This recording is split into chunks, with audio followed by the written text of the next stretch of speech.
নমস্কার, আমি দেবাশিস। আমি কোনো প্রফেশনাল ভিডিও ক্রিয়েটর নয়, বাট এইরকম ভিডিও দেখার পর যদি ভিডিও না করে প্রতিবাদ জানাই, তাহলে মনে হচ্ছে এই বাংলায় হিন্দু ধর্মে মানুষ আমি হয়তো বলতে পারবো না। তার জন্য ভিডিওটা আজকে বানানো। আগে ভিডিওটা দেখো, তারপরে আমি আমার উত্তর মাননীয়কে আমি দিচ্ছি।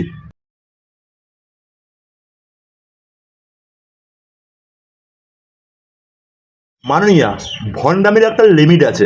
আপনি যেটা করলেন না, এটাকে বলা হয় চরণামৃত। এটা আমরা হিন্দু সম্প্রদায়ের মানুষ 90% হাতে নিয়ে খেয়ে ফেলি, আর বাকিটা 10% মাথায় মুছে নেই, যাতে এটা ছিটে পোটা মাটিতে না পড়ে। কারণ আমরা হিন্দু সম্প্রদায়কে ভালোবাসি এবং সেটার জন্য এটা করা। কিন্তু আপনার যদি হিন্দু সম্প্রদায়ের নিয়ে, হিন্দুত্ব নিয়ে যদি অ্যালার্জি থাকে, আপনি যাবেন না ভণ্ডামি করতে। কোনো প্রবলেম নেই আপনার যাওয়া আসায় আমাদের কিচ্ছু যায় আসে না, আমাদের হিন্দু সম্প্রদায়ের।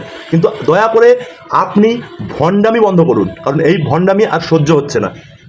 আপনি ক্লিয়ারলি বলে দিন, ডিক্লেয়ার করে দিন যে আপনি মুসলিম। এই ভণ্ডামি করার কোনো দরকার নেই। আপনি মুখ্যমন্ত্রী ভালো আছেন, আপনি মুসলিম, সেটা ডিক্লেয়ার করে দিন।